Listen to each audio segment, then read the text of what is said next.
సంతానము మంచివాడు కావడు, మంచి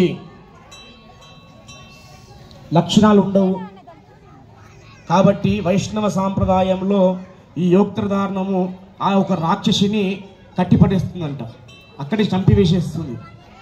ఒక దర్భ చాలా పవిత్రమైన ముక్క కాబట్టి ఈ దర్భతోటి మనం యోక్త్రాన్ని తయారు చేసి సాక్షాత్తు జగజ్జనని అనేటి శ్రీ సీతామహాలక్ష్మికి ధారణ ఎందుకు చేయాలంటే మనమంతా అమ్మవారి సంతానమే కాబట్టి రాబోయే కాలములో సంతానము భూలోకంలో పుడితే కూడా మంచివాడిగా పుట్టి మంచి సంస్కారం నేర్చుకొని మన సాంప్రదాయాలను నిర్విఘ్నంగా కొనసాగించి మంచి దారులు నడవాలని ఆ భగవంతుని వేడుకొని ఆ రామనారాయణ స్వామిని వేడుకొని అమ్మవారికి యోక్త్రధారణము స్వామివారే స్వయంగా కడుతున్నట్టు భావిస్తూ యోక్త్రధారణం చేస్తున్నాము. అందరూ వీక్షించండి.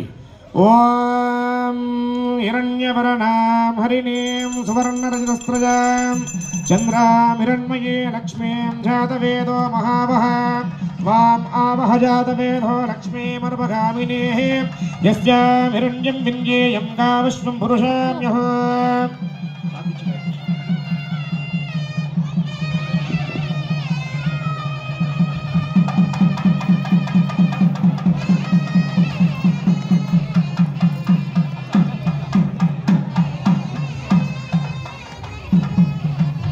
ध्रुवंदे राजा वरुणो ध्रुवं देवो बृहस्पति ध्रुवंत इंद्रच्च राष्ट्रं धारयिता ध्रुवं योक्त्रधारणमयं मुहूर्तोऽस्तु सीता महालक्ष्मी माता की